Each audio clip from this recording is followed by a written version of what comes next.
The certified envelope was already waiting on the kitchen counter when I walked in. My name printed beside my husband's as if we still stood on the same side of something. 14 days. That was the deadline stamped in bold across the top of the letter from the Internal Revenue Service. 14 days to explain why more than $200,000 had crossed the border into Canada from a joint account that carried both our names. 14 days to clarify whether I had authorized a transfer I had never even known existed. Joseph had told me I didn't understand finance. He said the money was an investment. He said Canada was an opportunity. He said I should trust him. 2 days after the money moved, I was served with divorce papers. He filed for dissolution of our marriage before I had even finished processing the wire confirmation alert from our bank. He claimed the woodworking business was his separate property. He claimed the transfer was a personal business fund. He claimed I would sign and move on quietly. But now the federal government was asking questions. And for the first time since he had walked out, I realized this wasn't just a divorce. It was an audit waiting to happen. I am Amanda Miller, 35 years old, a high school history teacher in a suburb outside Columbus, Ohio. I've spent over a decade teaching students how small decisions ripple across timelines, how wars begin with treaties signed in haste, how empires collapse when leaders assume no one is watching. I never imagined I would be building a timeline of my own marriage like a case study. 4 months before the letter arrived, Joseph had started traveling more often. Detroit, he said. New suppliers. Expansion plans. He talked about cross-border contracts, about cabinetry demand in Toronto, about positioning for growth. He used words that sounded impressive and distant. I believed him. We had built a life that looked stable from the outside. A 2-story house with a shared mortgage. 10 years of joint savings. Modest vacations. Quiet dinners. We weren't flashy. We were steady. Or so I thought. The first crack appeared on a Friday afternoon when my phone buzzed with a bank notification. International wire transfer. $200,000? Destination: Toronto, Ontario. Source: our joint account. I stared at the screen until the numbers blurred. When I called Joseph, he didn't sound surprised. He sounded annoyed. It's business, he said. You don't understand how these things work. It's structured. It's protected. Protected from what? I asked. From risk, he replied. From taxes. From exposure. 2 days later, a process server knocked on our door while I was grading essays at the dining table. Divorce petition. Irretrievable breakdown. Request for equitable division. The timing wasn't a coincidence. It was choreography. Now I stood in the kitchen holding the IRS letter that mentioned foreign financial activity and compliance review. The language was clinical but unmistakable. The agency requested confirmation that both account holders had authorized the transfer. Failure to respond could result in penalties. Penalties. I read the paragraph again. Slower this time. The letter referenced reporting requirements triggered by international transfers above federal thresholds. It mentioned potential civil consequences for willful non-disclosure. Willful? I had not signed anything. I had not approved anything. I had not even known. I sat down at the table where Joseph used to spread out blueprints for kitchen remodels. My hands were steady, but something inside me shifted. This wasn't about emotional betrayal anymore. It wasn't about Rebecca. The financial advisor he claimed was guiding his optimization strategy. It wasn't even about the divorce petition folded neatly in my desk drawer. It was about liability. I pulled out my laptop and logged into our joint account history. There it was again. The wire transfer confirmation. Time-stamped at 11:47 at night. The same night Joseph had texted me from Detroit saying he was meeting a supplier. I checked the days leading up to it. Smaller withdrawals. Deposits. Transfers just under certain amounts. I didn't know the reporting thresholds by heart, but I knew patterns when I saw them. I teach patterns for a living. He hadn't moved the money impulsively. He had prepared. I searched our shared cloud storage and found a document labeled Joint Authorization Confirmation. My name typed beneath a signature block that looked eerily familiar. The signature resembled one from our mortgage paperwork. The file creation date was 3 days after the transfer. My breath caught. Had he copied it? Scanned it? Reused it? The IRS letter felt heavier in my hands now. That evening, Joseph called. His voice was tight. Rehearsed. You got the letter, he said. Yes. It's routine. Don't overthink it. Just sign the confirmation form when it arrives and send it back. It clears everything. Everything. Did I authorize the transfer? I asked. Silence. Then, it was implied. We're married. I looked around the kitchen, the house we had bought together, the cabinets he had installed himself, the quiet hum of the refrigerator. He had already moved the money. He had already filed the paperwork. He had already decided I would cooperate. What he hadn't calculated was that the system doesn't operate on implication. It operates on documentation. I folded the IRS letter carefully and placed it back in its envelope. 14 days.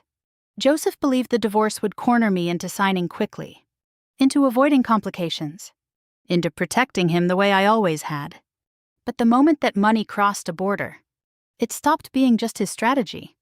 It became a question, and I had no intention of answering it for him. I did not confront Joseph the next morning. Instead, I opened my laptop before school and searched the Ontario Business Registry. He had mentioned a consulting arm in Canada once, something about positioning the workshop for cross-border contracts. At the time, I had nodded, distracted by lesson plans and grading deadlines. Now I typed the company name he had casually dropped into a conversation weeks earlier. It appeared immediately. Registered 2 weeks before the wire transfer. Province: Ontario. Business type: Consulting and Development Services. Director: Joseph Miller. I stared at the screen. There was a second name listed under contact correspondence: Rebecca Lawson. The registration timestamp read 11:47 p.m. The same time the wire transfer had cleared. The same night he claimed to be meeting a supplier in Detroit. My chest tightened. But not in the way I expected. I did not feel a wave of grief. I felt alignment. Dates. Numbers. Sequence. He hadn't moved money into an existing opportunity. He had created the opportunity to receive the money. I clicked deeper into the registry details. The listed business address was not an office building. It was a residential condo in downtown Toronto. Unit number included. I pulled up the address in a separate tab. Modern glass tower. High-rise living. Not a woodworking expansion facility. Rebecca had once described herself to me as a strategic wealth advisor. I remembered the way she smiled at dinner parties. The way she asked pointed questions about retirement planning and tax efficiency. The way she said the word optimize as if it were a moral virtue. Now her name sat beside my husband's on a foreign corporate filing. At lunch break, I opened our shared tablet at home remotely. I had never been curious enough to browse Joseph's email history before. Now curiosity felt like survival. The email threads were still there. Rebecca's tone was not clinical. It was collaborative. Once everything is protected, she wrote in one message, "We'll have flexibility." In another, she attached a document titled Pre-Filing Strategy. Pre-filing. I downloaded it. The language was polished but unmistakable. It referenced capital repositioning prior to marital dissolution. It discussed reducing exposure in equitable division states. It outlined phased transfers under reporting thresholds before consolidating into a foreign entity. I read it twice, slower the second time. They hadn't just planned a divorce. They had planned an exit. I opened my notebook, the same kind I used to outline Civil War battle sequences for my students, and began writing dates down the left margin. 4 months ago. Increased travel. 3 months ago. Consultation invoices from Rebecca. 2 months ago. Amended tax return filed for the business. 2 weeks ago. Canadian entity registered. 3 days later. $200,000 wired to Toronto. 2 days after that. Divorce petition served. I drew a line connecting them. It was not chaos. It was choreography. Scrolling through bank records, I noticed something else. Over the past 6 months, there had been a series of withdrawals and deposits in amounts that hovered just below round numbers. 10,000 here, 9,500 there. 11,000 moved between sub-accounts. I didn't know the exact federal reporting thresholds, but I knew patterns when I saw them. The deposits were clustered, structured. One transfer had been initiated, reversed, then resent the same day. I zoomed in on that timestamp. Mid-afternoon on a Wednesday. Joseph had texted me that day complaining about lumber prices. I searched the cloud folder again and found a PDF labeled Post-Divorce Revenue Allocation Model. The title alone made my stomach turn. It projected income streams from the workshop if the business were classified as separate property. It allocated projected Canadian revenue to Joseph individually. It assumed minimal marital asset division. Minimal? There was no column for me. By the time I finished reading, the bell rang, signaling the end of my prep period. I closed the laptop and stood in front of a classroom of teenagers discussing Reconstruction amendments while my mind reconstructed my marriage. After school, I drove home and checked the county public records site. A recent UCC filing appeared under Joseph's business name. Secured interest granted to a private lender. The filing date was 1 week before the Canadian entity registration. The loan amount was just under the sum wired to Toronto. I sat back in my chair. If he had borrowed against workshop equipment and then transferred liquid funds abroad, what was he planning to secure? Or escape? I pulled up the lender's name. Not a major bank. A private financing group specializing in small business asset-backed loans. If the Canadian funds were frozen, could he even repay them? The implications stacked quietly. He wasn't just shielding money from divorce. He might have been shielding it from creditors. My phone buzzed. Joseph. I let it ring once before answering. You've been digging, he said without greeting. I've been reading, I replied. You're overcomplicating this. The Canadian entity is a growth strategy. Rebecca structured it properly. Why is her name on the registration? I asked. Silence. She's a consultant. At 11:47 at night. His breathing shifted. Slightly faster? You don't understand international structuring. No, I said evenly. But I understand timelines. There was a pause long enough for me to hear the refrigerator hum in the background. Just don't respond to anything until we talk, he said. The IRS letters are procedural. Procedural? When I hung up, I opened the IRS envelope again and read the deadline printed in bold. 14 days. If both joint account holders are liable unless dissent is documented. Unless dissent is documented. I imagined Joseph assuming I would quietly sign a confirmation form, smoothing everything over, absorbing the risk as I always had. Instead, I printed every registry filing, every bank statement, every email thread. I organized them chronologically and slid copies into a manila folder. At school the next morning, I placed that folder in the bottom drawer of my desk beneath a stack of graded exams. Joseph believed I was the one who didn't understand finance. What he didn't understand was that history is written by those who keep records, and I was about to keep very careful ones. I drove to Columbus on a Wednesday afternoon and met with a federal tax attorney in a quiet office building that smelled faintly of coffee and carpet cleaner. I brought everything.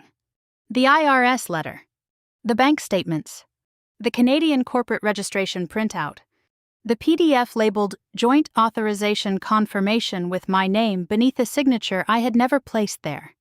He read in silence for nearly 15 minutes, occasionally adjusting his glasses and underlining dates with a pencil. Did you sign this? He asked, tapping the authorization document. No. Did you verbally authorize the transfer? No. Were you aware of it before it happened? No. He leaned back in his chair. Then your primary concern right now is protecting yourself from joint liability. The phrase landed heavier than anything Joseph had said. Because it's a joint account, I asked. Yes. When large foreign transfers trigger federal reporting requirements, both account holders are presumed to have knowledge unless one explicitly states otherwise. Explicitly. He nodded. If you remain silent and the IRS later determines there was structured activity or willful underreporting, you could be drawn into the civil penalty exposure. Signing anything retroactively would be even worse. Worse how? You would be affirming authorization after the fact. After the fact? I felt something cold settle into clarity. He flipped through the bank records. These deposits just under reporting thresholds, he said. Repeated over months. That pattern will attract attention, especially if consolidated into a large foreign transfer right before a divorce filing. So it looks deliberate. It looks coordinated. Coordinated. I thought of Rebecca's email about phased movement and capital repositioning. If I respond to the IRS stating I did not authorize the transfer, I asked carefully, what happens? They will document your statement. That protects you. It also increases the likelihood they'll examine the underlying transactions more closely. He didn't need to say the word audit. Is that dangerous? For you? No. For whoever structured this. He paused. Potentially, I drove home with the weight of that distinction pressing into my chest. That evening, I logged back into the shared cloud storage. I opened the metadata on the joint authorization confirmation document. Created on a device registered to Rebecca's professional email domain, uploaded 3 days after the wire cleared. Modified once. 12 hours later, I zoomed in on the signature image. It was identical to the one on our mortgage paperwork, down to a tiny ink smudge I remembered making when the pen skipped. He hadn't even bothered to vary it. My phone rang. Joseph again. You met with a lawyer, he said immediately. I met with someone who understands federal reporting requirements. This is getting out of hand. Is it? You're turning a business expansion into a criminal conspiracy. I didn't move the money, I said evenly. It was marital property. You claimed in your divorce petition that it wasn't. He exhaled sharply. You don't understand the nuance. Then explain it to me. Silence stretched long enough for me to imagine him calculating what to say. Rebecca advised that relocating capital before filing would simplify asset division, he said finally. It's strategic. Strategic for whom? For the business. Or for you? He didn't answer. After we hung up, I opened the county public records site again and pulled up the UCC filing against his workshop. Secured interest granted to a private lender. Collateral. Equipment. Receivables. Inventory. Loan amount. $195,000. The filing date matched the week before the Canadian entity registration. My pulse quickened. If he had borrowed against the business and simultaneously moved cash abroad, what had he been planning to stabilize? Or shield? The next morning, I called the bank's compliance department instead of Joseph.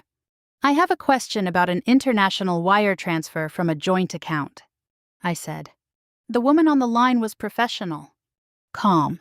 If one account holder disputes authorization, she explained, we document the statement and notify appropriate reporting channels. Large cross-border transfers automatically trigger federal reporting systems, especially when structured activity appears in preceding months. Structured activity. Yes. Ma'am? Deposits or withdrawals designed to avoid reporting thresholds. Is that determined automatically? Patterns are flagged algorithmically. Human review follows. Algorithmically. Joseph had assumed he could move pieces quietly. Did you personally authorize the transfer? She asked gently. No. Then I recommend submitting a written dispute so it can be attached to the compliance file. When I hung up, I stared at the ceiling for several minutes. This wasn't about revenge. It was about documentation. That afternoon, an email notification appeared in the shared cloud folder. A draft letter addressed to the bank, with my name typed beneath another signature block. The wording stated that I fully supported and consented to the foreign investment strategy. My throat tightened. He was preparing to formalize a lie. I printed it. I printed everything. I organized the timeline again, adding new entries. Private lender secured? Canadian entity formed. Structured deposits. International wire. Forged authorization. Divorce filing. I could see it now as clearly as any historical campaign I had ever taught.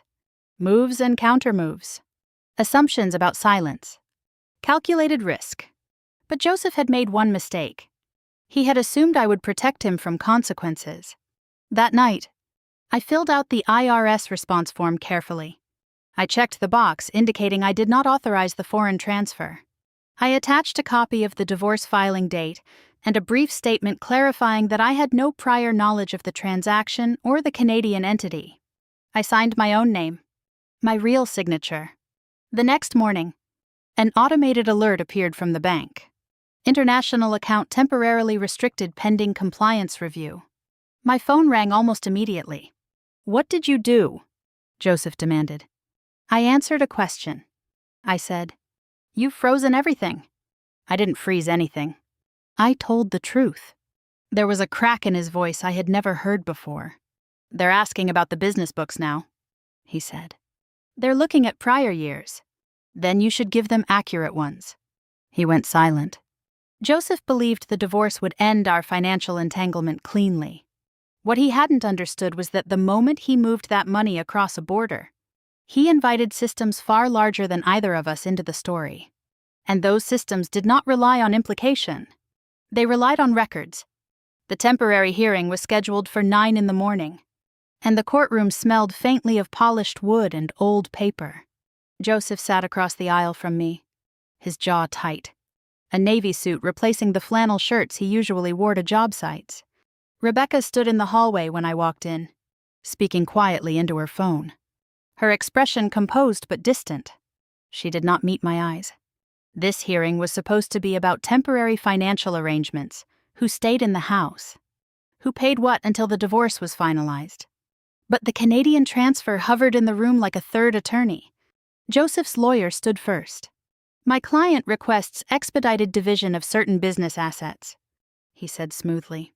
"Given external financial complications, it is in both parties' interest to resolve property classification promptly." External financial complications. My attorney did not stand immediately. He waited until the judge looked directly at him. "Your Honor," he began. "The complication we are referring to is a $200,000 transfer of marital funds to a foreign entity days before the filing of this divorce petition." The room shifted. Joseph's gaze flicked toward me for the first time that morning. The Canadian entity was registered shortly before the transfer.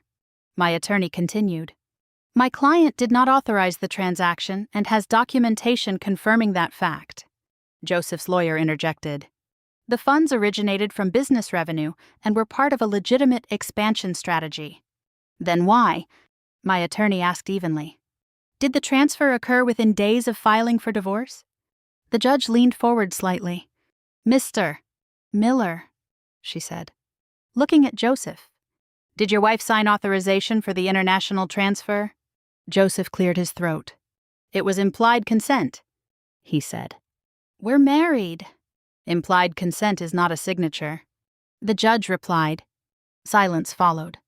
"Was the money solely business income?" she asked. "Yes," Joseph said quickly. My attorney slid a document across the table.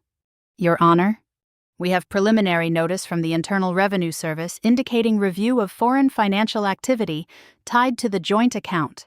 The audit covers prior fiscal years." The word audit hung in the air. The judge glanced at the letter. "Mr. Miller," she said calmly, "you understand that moving large marital funds immediately prior to filing for divorce can constitute asset dissipation." Joseph's jaw tightened. "It was a business decision." "Then documentation should support that," she replied. The hearing recessed briefly.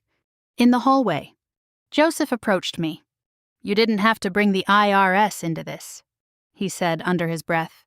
"I didn't bring anyone into anything," I answered. "They sent the letter. You escalated it." I answered their question. His composure cracked for a second. "They've scheduled an in-person audit meeting," he admitted. "They're asking about deposits from the last 2 years." I felt the floor steady beneath me instead of tilting. "If everything was legitimate," I said quietly, "you shouldn't be worried." He exhaled sharply. You don't understand what they're looking at. Then explain it. He looked away. When we returned to the courtroom, the judge issued a temporary ruling. Effective immediately, she said. Neither party may transfer or encumber additional marital assets without court approval. Mrs. Miller will retain exclusive use of the marital home pending final judgment. Both parties are ordered to provide complete financial disclosure, including documentation related to any foreign entities. Joseph's shoulders stiffened. And Mr. Miller, she added. The timing of this transfer will be considered during final property division. Considered? Outside the courthouse. My phone buzzed with an email notification from my attorney. IRS examination appointment confirmed. 3 weeks. The convergence was no longer theoretical. Divorce court and federal audit were now moving on parallel tracks. That evening, a supplier Joseph had worked with for years called the House Line. I heard there might be financial review going on, he said carefully. Should we be concerned about outstanding invoices? I thanked him for his honesty and told him I wasn't involved in the business operations.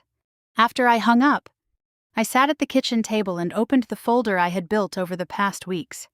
Canadian registration, structured deposits, private lender UCC filing, ERS letter, divorce petition. Each document had once felt like a separate shock. Now they formed a pattern. Joseph had believed he could relocate assets quietly, classify them strategically, and file for divorce before I noticed the shift. What he had not anticipated was that once federal reporting systems flagged the transfer, the narrative would no longer belong to him. My phone rang again. This is spiraling, he said without greeting. The lender's asking for updated statements. They're nervous. Because of the audit. Because of the freeze, he snapped. The Canadian account is restricted pending review. So it was official. He had lost access. They're requesting proof that the transfer didn't violate loan covenants, he added. Did it? Silence. Just sign a statement confirming you supported the investment, he said finally. It will calm everything down. I looked around the house, the home I was now legally allowed to remain in. No, I said. You're going to ruin the business. I didn't move the money. You're punishing me. I'm protecting myself. There was a long pause. Then the call ended. That night, I stood in my classroom alone after everyone had gone home. The whiteboard still carried the day's lesson on constitutional checks and balances. Power, I had told my students, must be accountable. Joseph had tried to shift power by moving money across a border. Now the border had become a checkpoint. 3 weeks until the audit. 30 days until full financial disclosure was due in court. For the first time since the wire transfer alert had flashed on my phone, I felt something close to certainty. He had planned a clean exit. Instead, he now faced a courtroom on one side and a federal examination on the other. And there were no more quiet places left for him to move the pieces. The notice from the bank arrived by email before Joseph even told me. International account temporarily restricted pending compliance review. I read the sentence twice to be certain I understood it correctly. The Canadian entity's primary account, the one that had received the $200,000, was now under review. Joseph called less than an hour later. What did you say to them? He demanded. I told the truth. You didn't have to escalate it. I answered the question they asked me. You've frozen the expansion, he snapped. There's an acquisition tied to that capital. An acquisition in a residential condo in Toronto. Silence. It's complicated, he muttered. It's documented, I replied. He hung up without saying goodbye. That afternoon, another envelope arrived from the IRS, thicker than the first. The language had shifted subtly. No longer an inquiry. Now a formal request for documentation. The letter referenced possible structured transactions and requested 12 months of detailed bank records tied to Joseph's business and any related entities. Structured transactions. I felt the word settle into place like a final piece of a puzzle. Joseph's attempt to stagger deposits below reporting thresholds was no longer invisible. It was measurable. I forwarded the letter to my attorney immediately.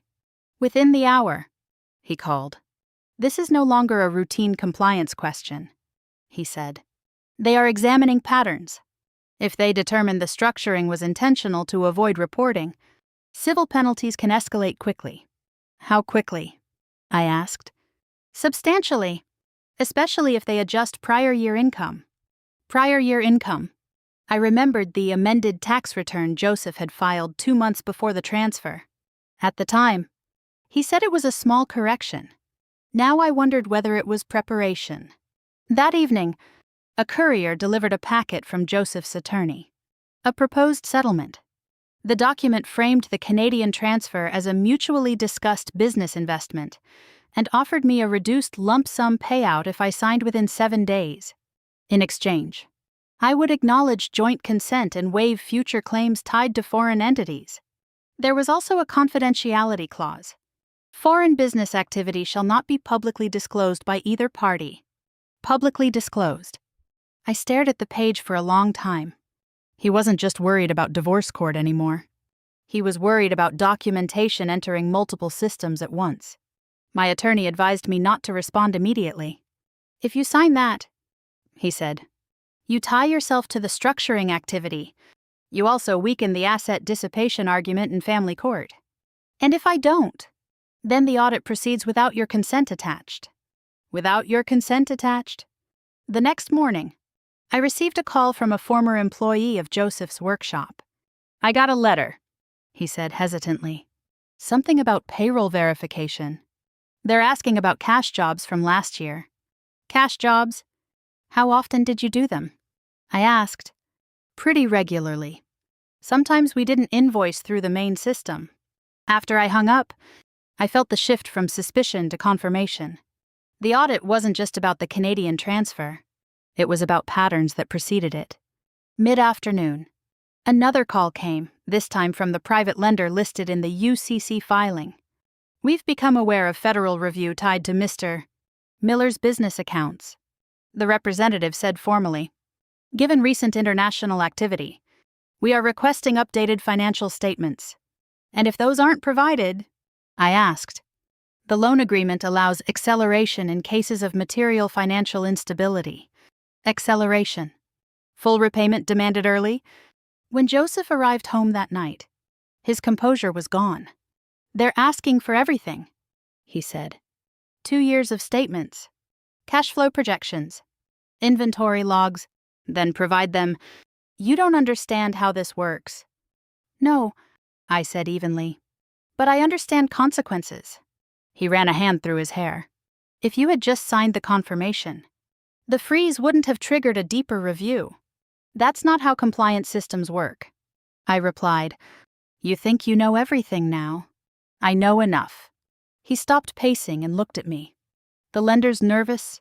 If they accelerate the loan, I can't access the Canadian funds to cover it. Everything's locked. Everything's locked. The strategy designed to protect him had immobilized him. Later that night, my phone buzzed with a voicemail from Joseph. If you don't sign this, he said. His voice strained. They're going to audit everything. I listened to it twice. He said it like a threat, but all I heard was confirmation. The audit had already widened. The lender was requesting transparency. His accountant, according to a brief email I intercepted in the shared account, was urging full disclosure to avoid criminal referral. Criminal referral. The words felt distant but real. I sat at the dining table where I had graded essays for years and opened the settlement draft again. 7-day deadline. Confidentiality clause. Joint acknowledgement of investment. I folded it carefully and placed it back into the envelope. The system was asking questions now, questions larger than our marriage. Larger than our house. Larger than the $200,000. Joseph believed I was escalating the situation out of anger. But anger would have been loud. This was quiet. This was documentation. The next morning, I emailed my attorney a single sentence. I will not sign the settlement. Within minutes, my bank app sent a new notification. Foreign account review status. Extended pending compliance verification. Joseph had once said I didn't understand finance. He was right about one thing. I didn't understand how to move money across borders. But I understood what happens when numbers don't add up. And now, neither the lender nor the federal government was willing to let them. The audit notice was delivered to the workshop in a thick envelope marked Examination Division. Joseph opened it at the kitchen counter, his hands unsteady for the first time since this began. I watched him scan the first page, his jaw tightening with each paragraph. "They've scheduled an in-person audit," he said finally. 3 weeks. I said nothing. The letter listed the scope clearly. 2 prior fiscal years.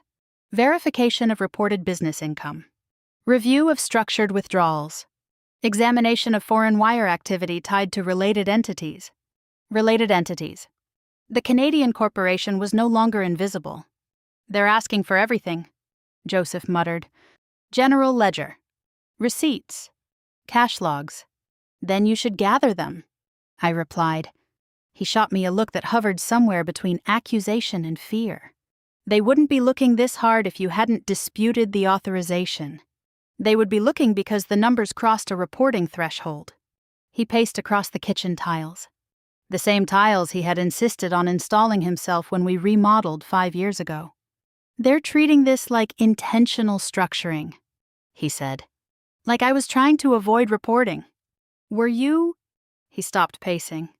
"You're enjoying this." "No," I said calmly. "I'm surviving it." 2 days later, my attorney called.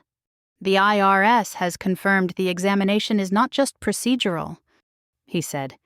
"They're analyzing deposit patterns across multiple months. If they infer willfulness, penalties increase significantly. And if they don't, civil adjustments. But it depends on documentation." Documentation. Everything now hinged on what could be proven. That afternoon, I received another call from the private lender. "Given recent developments," the representative said, "we are issuing formal notice of acceleration unless updated financial transparency is provided." Acceleration meant full repayment demand. "When is the deadline?" I asked. 30 days. Joseph overheard part of the call. "You told them," he demanded once I hung up. "They contacted me as joint property holder of the residence used in loan documentation." His expression darkened. "They're using the audit as leverage." "No," I corrected gently. "They're responding to risk."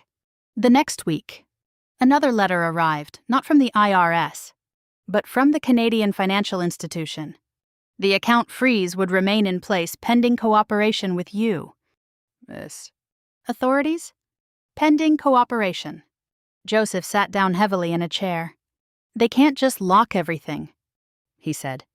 "They can if reporting systems flag cross-border compliance review." He stared at me as if I had transformed into someone unfamiliar. "You've been talking to lawyers," he said. "I've been talking to professionals. Rebecca said the structuring was clean." Rebecca is not the IRS.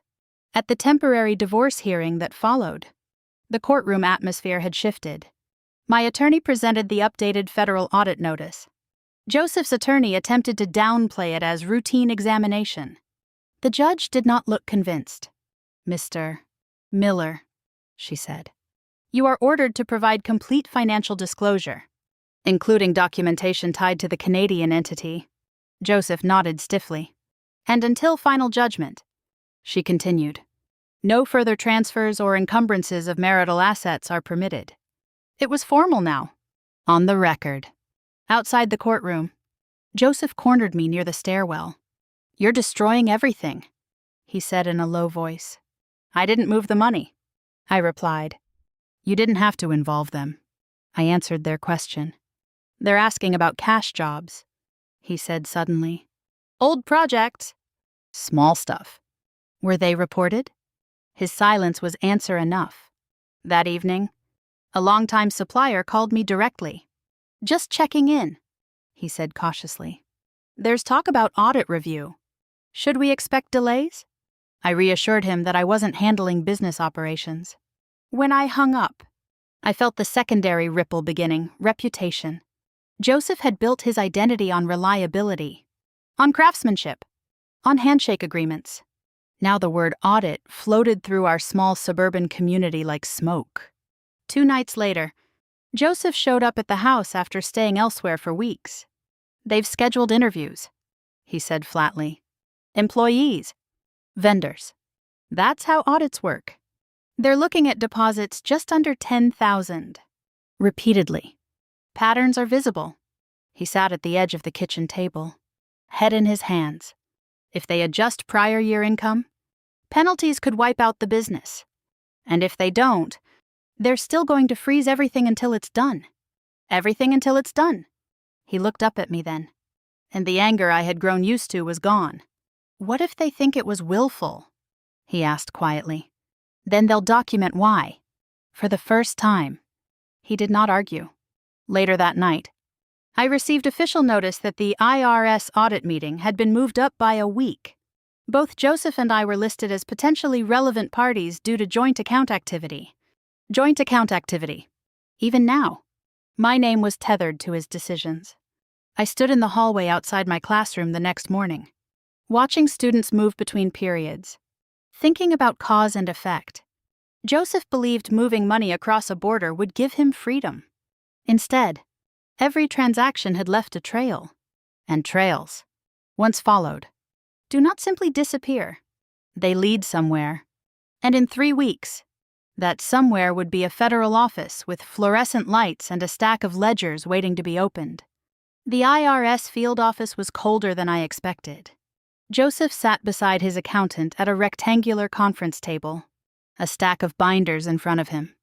2 examiners sat across from us, their expressions neutral, their pens already poised above notepads. "Thank you for coming," one of them said. "We are reviewing structured withdrawals and foreign wire activity linked to this business." Structured withdrawals. Joseph's fingers tightened around the edge of his binder. The examiner began with the timeline. "Between January and June," she said calmly, "we observe repeated deposits into the primary business account in amounts just below federal reporting thresholds. These deposits are followed by internal transfers and, ultimately, a consolidated international wire to a Canadian entity." She slid a chart across the table. The pattern was undeniable. Joseph cleared his throat. "Those were cash-heavy months," he said. "Remodel projects. It wasn't intentional structuring. Intent." The examiner replied, "Can be inferred from repetition and pattern behavior." The words settled heavily in the room. She turned to me. "Mrs. Miller, did you authorize the international transfer?" "No," I said steadily. "Were you aware of the Canadian entity prior to the wire?" "No." She nodded and made a note. "Documentation confirms your written dispute was received before the compliance review began," she added. Joseph shifted in his seat. The second examiner opened another folder. "We also have documentation showing the Canadian entity lists a compliance contact," he said. "Rebecca Lawson." Joseph's accountant adjusted his glasses but said nothing. "Ms. Lawson has provided an initial statement indicating she offered general tax optimization advice." The examiner continued. "However, internal communications reference pre-divorce capital relocation." Joseph's jaw tightened. "That was hypothetical planning," he said quickly. "We discussed scenarios. Scenarios implemented days before filing for divorce." The examiner asked. Silence. The room felt smaller. They moved next to reported income. "Your amended return shows lower net income for the previous fiscal year," the examiner said. "However, deposit activity indicates higher cash inflows." Joseph glanced at his accountant. "There were adjustments," he said.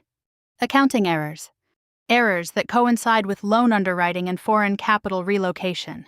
The examiner noted. I watched Joseph carefully. This was no longer about divorce court positioning. This was about sworn statements. Under oath. When the meeting recessed, Joseph stood abruptly and stepped into the hallway. I followed a few seconds later. "They're building a case," he said in a low voice. "They think it was willful. You told them it wasn't. They don't believe me. Then provide documentation." "You don't understand how exposure works," he snapped. If they escalate this to willful structuring, penalties could exceed the amount transferred. Then why risk it? I asked quietly. He looked at me, and for the first time there was no anger, only calculation unraveling. Rebecca said dividing the deposits would keep it under the radar, he admitted.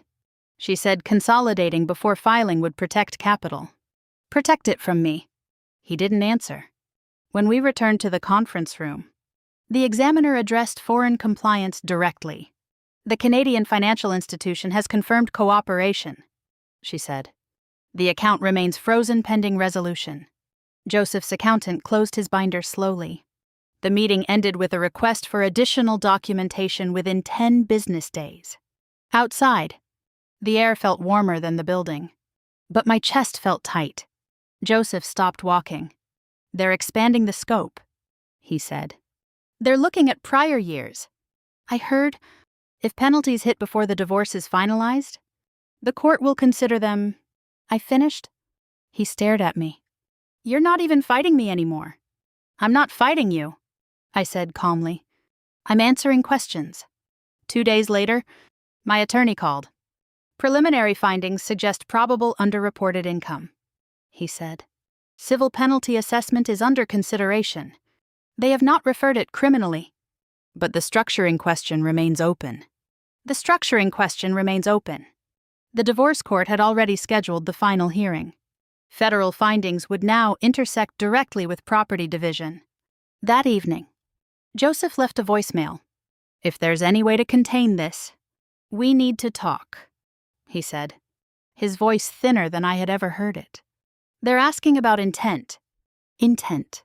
He had once believed filing for divorce would close the door on our shared finances. Instead, it had opened a federal file. I stood at my classroom window the next morning before students arrived, watching buses pull in. History teaches that actions accumulate, that decisions made in private rooms eventually surface in public records. Joseph thought moving money across a border would secure his future. Instead, it had created a trail, and now that trail was being followed line by line, deposit by deposit, signature by signature, under oath.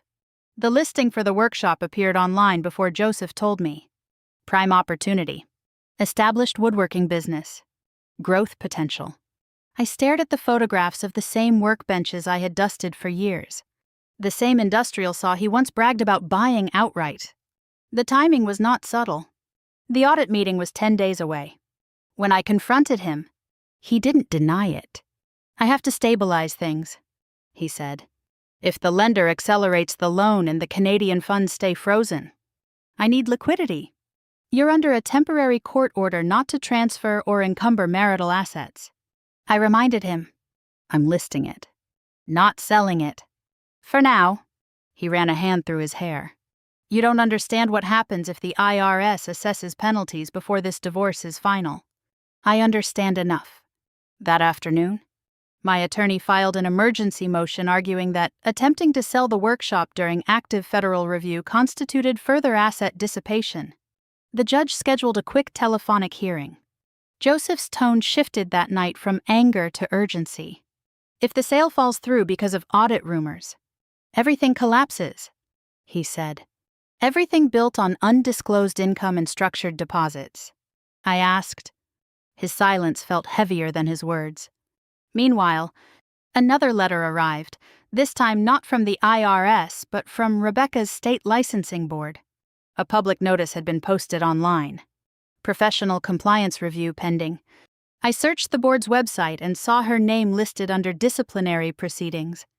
Alleged involvement in asset structuring strategy linked to cross-border transfers.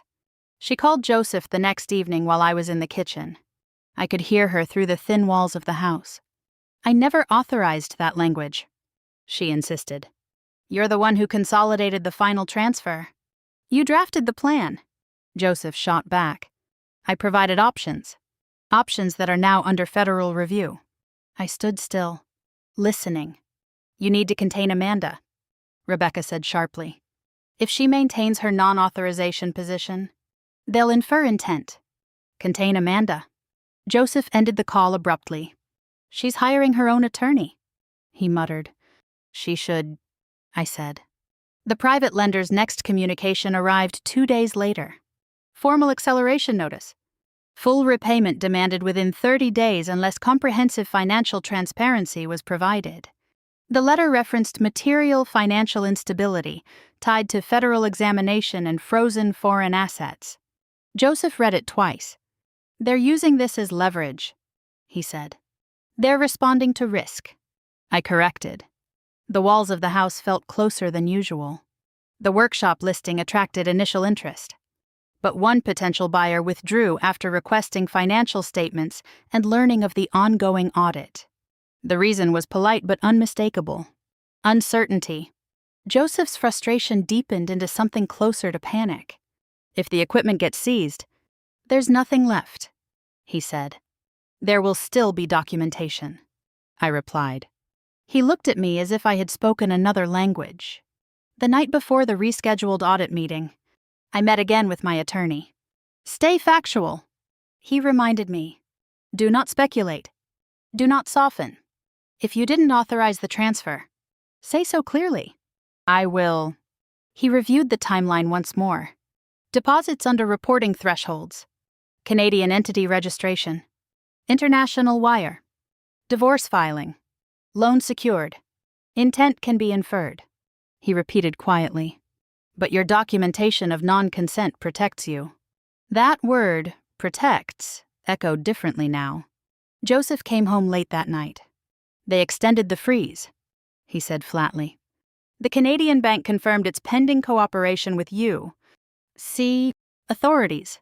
I felt something steady settle inside me. So the funds remain inaccessible. Yes. Then the acquisition you mentioned earlier. Gone, he snapped. Silence stretched between us. I didn't think they'd connect everything, he admitted after a moment. Rebecca said splitting deposits would avoid triggering systems. Systems don't forget patterns, I said. He leaned against the counter. Shoulders slumped. If penalties hit and the lender accelerates, I could lose the workshop entirely. That's a possibility. He looked up at me then, eyes searching for something, sympathy, perhaps, or partnership. You could still sign a joint affidavit, he said quietly. Clarify that the underreported income was accounting oversight. No, it would limit exposure. It would expand mine. His jaw tightened again. You're letting them dismantle everything. I'm letting them review what happened. He didn't respond. The next morning, the bank app confirmed the freeze extension formally. International account review status. Continued restriction pending compliance verification. Joseph once believed moving money across a border would give him freedom from marital exposure. Instead, every border he tried to cross had become a checkpoint. The lender was pressing. The audit was expanding. Rebecca's license was under review. The workshop sale was stalled. He had structured deposits carefully to avoid immediate detection. But patterns accumulate. And once systems begin to connect them, silence is no longer a shield. That night, as I sat grading papers at the dining table, my phone buzzed with a message from Joseph. If this escalates further, we both lose. I looked at the screen for a long time. We had not lost because I answered a question. We were here because he assumed I wouldn't. I placed the phone face down and continued marking essays, the red ink steady in my hand. Every action leaves a record, and the records were no longer under his control. The final divorce hearing was scheduled for a gray Thursday morning, and the courthouse steps felt colder than they had months earlier. Joseph stood several feet away from me, thinner than I remembered, his suit hanging loosely across his shoulders. The confidence he once wore like armor had been replaced by something brittle. Inside the courtroom, the air felt heavy with unfinished consequences. My attorney organized his documents carefully before standing. Your Honor, he began. Since the temporary hearing, federal examination findings have progressed. Preliminary civil penalties have been assessed against Mr. Miller for underreported income and structured transactions tied to a foreign transfer. Joseph's attorney shifted in his seat. We object to the characterization, he said. The audit remains civil. Civil penalties are still findings. My attorney replied, The judge looked directly at Joseph. Mr. Miller, you moved $200,000 to a Canadian entity days before filing for divorce, she said. Federal examination now indicates probable underreported income linked to that transfer. Do you dispute that? Joseph swallowed. The business had accounting errors, he said. It wasn't intentional misconduct. The judge's expression did not change. Mrs. Miller filed a written non-authorization before the compliance review escalated, she continued. That documentation is in the record. In the record. I felt the words settle. My attorney presented a summary of the IRS preliminary findings. Adjustments to taxable income over 2 prior fiscal years. Civil penalty percentages applied to the structured withdrawals. Continued review for willfulness. Though no criminal referral had been made, the numbers were clinical, detached, precise. Joseph's attorney attempted one final argument. Any penalties assessed reduce the marital estate available for division, he said. It is in both parties' interest to resolve equitably. The judge leaned forward slightly. Financial misconduct prior to divorce filing is relevant to equitable division, she said calmly, especially when tied to asset relocation. Asset relocation. Joseph stared straight ahead. The ruling came in measured language. The Canadian transfer was classified as marital property subject to division. The timing was recognized as intentional asset dissipation. Amanda retained exclusive ownership of the marital home. Joseph remained responsible for business-related tax liabilities and penalties assessed from underreported income. I listened without blinking. Years of shared mortgage payments. Years of joint savings. Years of believing steady meant secure. The gavel did not slam dramatically. It tapped once, lightly. Outside the courtroom, Joseph stood on the steps, staring down at his phone. They're finalizing the civil penalties next week, he said quietly when I passed him. I know. If they assess the higher percentage, I'll have to liquidate equipment. That's between you and the lender. He looked at me then, not with anger, not with accusation, but with something closer to disbelief. You really weren't going to sign, he said. No. He nodded slowly, as if confirming a realization too late to matter. 2 days later, I received confirmation that the IRS had finalized the civil penalty assessment. Substantial, but contained. No criminal referral. The structuring inference remained civil in nature. The Canadian account would be partially liquidated to satisfy federal liabilities and outstanding lender claims. Rebecca's licensing board issued its decision that same week. Permanent revocation. Professional misconduct tied to asset structuring strategy and failure to uphold fiduciary standards. Her name appeared in a brief public notice online. No dramatic headline. Just documentation. Joseph's workshop equipment was partially seized by the lender after repayment deadlines were not met. The remaining assets were listed for sale to cover debt. The ripple had reached every corner of the structure he thought was protected. One evening, he sent a final message. Can we talk? Just once. No lawyers. I stared at the screen. For months. He had insisted I didn't understand finance. That I was overreacting. That I was escalating. Now the escalation had been written into court orders and federal findings. There was nothing left to negotiate. I did not respond. Instead, I walked through the house slowly, touching the door frames, the banister he had sanded smooth, the kitchen counter where the first IRS letter had rested. The refinance documents sat on the dining table, my name alone on the line where 2 signatures once appeared. The numbers had told the story more clearly than any argument ever could. He thought filing for divorce would end our financial entanglement before I noticed. Instead, it opened records neither of us could close quietly. I signed the final refinance papers the next morning. One signature. My signature. And for the first time since the wire transfer alert had flashed on my phone, I felt something that had nothing to do with penalties or audits. Stability. Joseph once believed the divorce would free him. In the end, it was documentation that freed me. The expanded audit notice arrived 3 days after the final divorce hearing. It was not addressed to both of us this time. only to Joseph. I saw it because it was delivered to the workshop address, and the lender's representative forwarded a copy to my attorney as part of ongoing asset coordination. The language had shifted again, no longer preliminary review, but formal civil enforcement assessment. Substantial civil penalties were now calculated as a percentage of underreported income and structured withdrawals tied to the foreign transfer. No criminal referral. But the numbers were severe. Joseph called me that evening. They finalized it, he said flatly. Higher tier. How much? I asked. He hesitated. More than the Canadian transfer. I closed my eyes for a moment. So the strategy designed to shield $200,000 had multiplied into a liability larger than the original sum. They're adjusting prior year income. He continued. 2 fiscal years. That's what the examination indicated. You sound calm. I've had months to prepare. He exhaled slowly. The lender won't wait now. And they didn't. Within a week, the private lender filed notice of partial equipment seizure.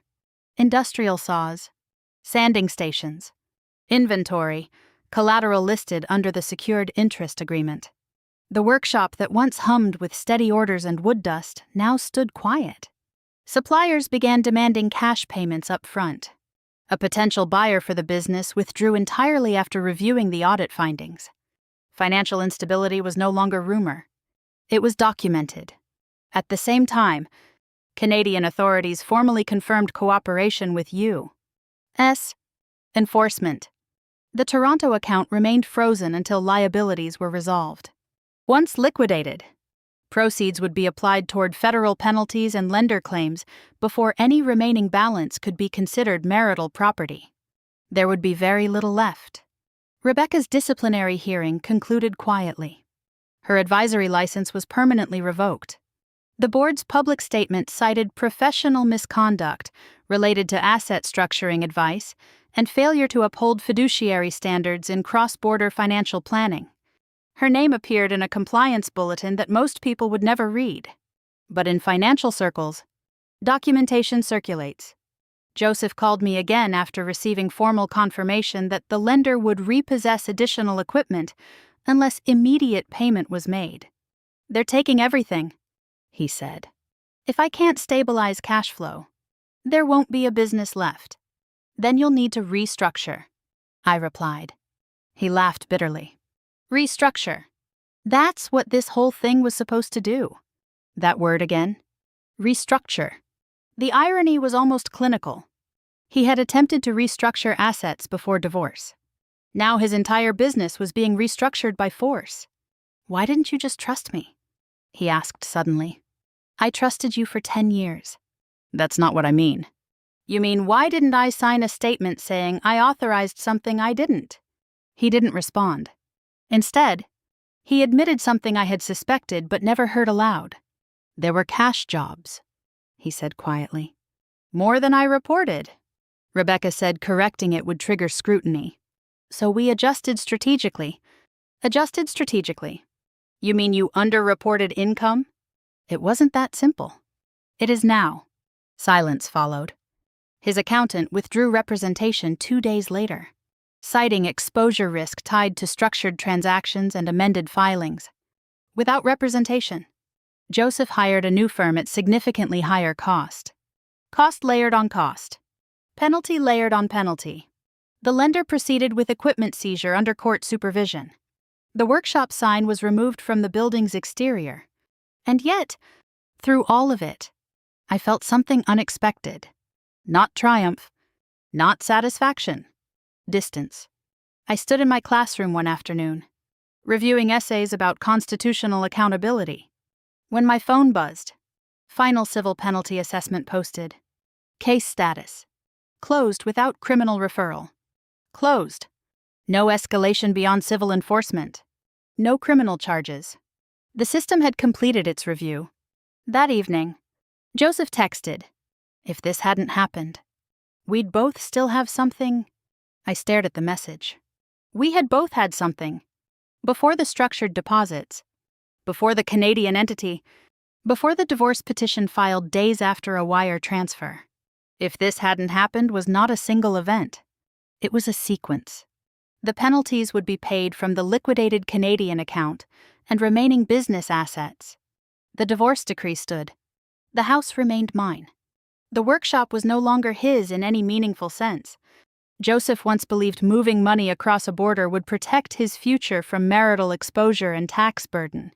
Instead, every attempt to shield assets had amplified scrutiny. The expanded audit did not destroy his business. The documentation did. And documentation does not respond to emotion. It responds to numbers. When I turned off the classroom lights that evening and locked the door behind me, I realized something steady had replaced the chaos. The systems had finished asking their questions.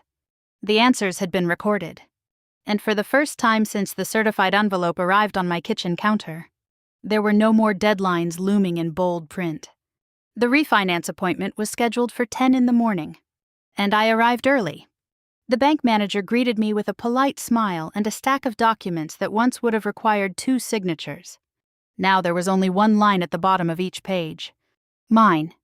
I read every clause carefully. Fixed rate. 30-year term. Sole borrower. Sole owner. Sole. The word felt unfamiliar and steady at the same time. Take your time, the manager said gently. I did. I signed each page slowly, deliberately, remembering the day Joseph and I first signed mortgage papers together. Back then, we joked about interest rates and future renovations. Back then, his signature sat beside mine without hesitation. Now it was absent. By the time I left the bank, the house was legally, financially, entirely mine. No shared liability. No joint exposure. No signatures copied from old paperwork. Just mine. Later that week, the final paperwork from the IRS arrived. Civil penalties assessed. Adjusted income documented. Case closed without criminal referral. The language was clinical, detached from emotion. Joseph bore sole responsibility for business-related tax liabilities. My documented non-authorization remained on file. The numbers were final. The Canadian account had been partially liquidated to satisfy federal penalties and lender claims. What remained, after fees and obligations, was minimal. He had attempted to preserve capital by moving it across a border. Instead, he had multiplied his exposure. I did not attend the final lender proceedings, but I heard through mutual acquaintances that additional workshop equipment had been auctioned off. The building lease was not renewed. The sign came down quietly. Reputation, like credit, does not recover overnight. One evening, as I was grading essays at the dining table, my phone buzzed. Joseph, can we talk? No lawyers. Just us. I stared at the screen for a long moment. Months ago, I would have answered immediately, eager to explain, to fix, to repair. Now I felt no urgency. I set the phone face down and continued marking papers. The next day at school, a parent approached me after class. I heard things have been difficult, she said gently. You seem strong. Strong? The word surprised me. I did not feel strong in the dramatic sense. I felt steady. There is a difference. Later that week, I drove past the old workshop building on my way home. The parking lot was half empty. A temporary banner announced liquidation sale. For a moment, I felt something close to grief, not for the business, but for the years we had built something side by side. But grief does not change documentation. Joseph sent one more message 2 days later. I never thought it would go this far. I considered responding. You moved the money. You filed the divorce. You copied my signature. Instead, I typed nothing. Silence. I had learned is not weakness when it follows truth. That weekend, I walked through the house slowly, noticing small details I had ignored before. The light in the hallway at sunset. The quiet hum of the refrigerator. The way the floorboards creaked near the staircase. The house felt different. Not emptier. Clearer. There were no more letters arriving in certified envelopes. No more deadlines stamped in bold. No more calls from lenders or compliance officers. The systems had finished their review. The court had issued its judgment. The records were closed. On Monday morning, I stood in front of my class and wrote 2 words on the board: accountability and consequence. I asked my students what happens when someone believes no one is watching. Hands went up. Eventually, someone notices. One student said, "Or the numbers don't add up." Another added. I smiled slightly. Yes, the numbers do not lie. After school, I received the final notification from the county recorder's office confirming the deed transfer into my sole name. Official. Permanent. I placed the document in a folder in my desk drawer. Alongside copies of IRS letters and court orders I would probably never need again. Joseph once believed I wouldn't understand finance. He was wrong. I didn't need to understand every threshold or reporting code. I needed to understand that silence can be interpreted as consent. And I chose not to consent.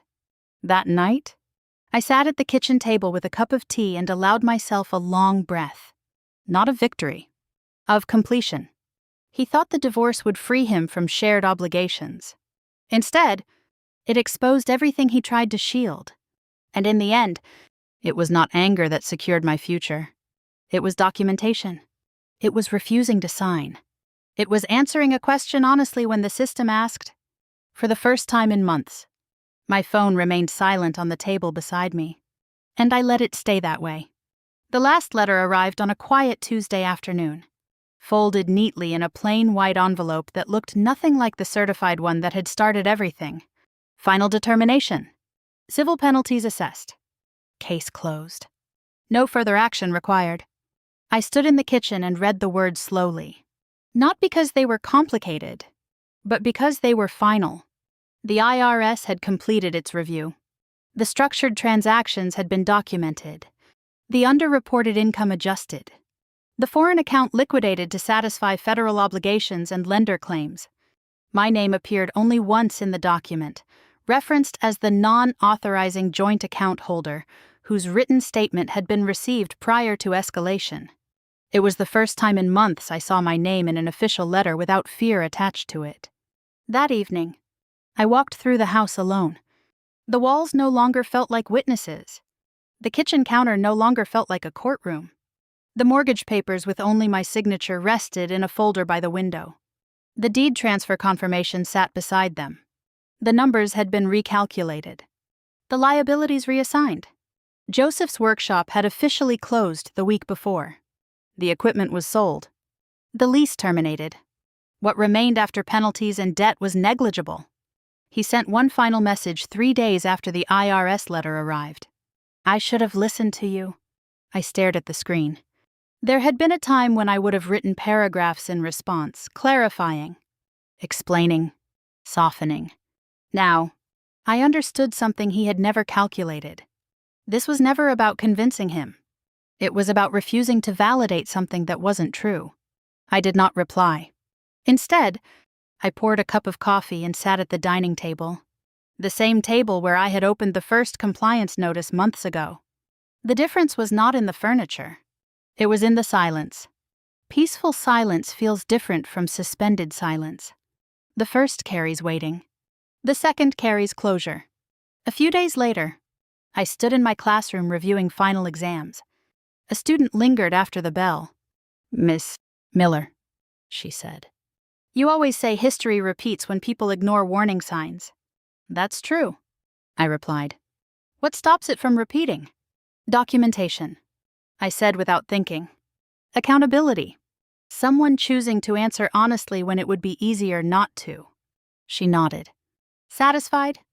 I watched her leave and realized I had been teaching myself as much as them. Joseph believed moving money to Canada would shield him from exposure. He believed filing for divorce immediately afterward would isolate the assets before I could react. He believed I would sign quietly because I didn't understand finance. He misunderstood something fundamental. I didn't need to understand every reporting threshold or foreign compliance code. I needed to understand that if I signed something untrue, I would carry consequences that were not mine. Revenge never came in the form of shouting across a courtroom. It came in the form of a checked box on a federal form. It came in the form of refusing to attach my name to a lie. It came in the form of patience while systems did what they were designed to do. Ask questions when numbers don't add up. Months later, when I look back, I don't see a dramatic collapse. I see a sequence. Structured deposits. Foreign wire. Divorce filing. Audit. Penalties. Closure. Every step linked. If there is one thing I learned, it is this: when someone tells you that you don't understand money, that is not an insult. It is a warning. It means they are hoping you won't look closely. It means they are counting on your silence. And silence, when documentation exists, is the most expensive signature you can give. If you've ever found yourself staring at a document you didn't understand, wondering whether you should just sign to keep the peace, remember this story. Ask the question. Read the line twice. Protect your name. If this story resonated with you, if you've ever been underestimated, dismissed, or told you wouldn't understand, share your thoughts in the comments. I would love to hear what you would have done in my place. And if you want more stories about financial betrayal, quiet strength, and the kind of justice that doesn't need to shout to be heard, stay with us and subscribe. Because sometimes the most powerful revenge isn't loud. It's documented.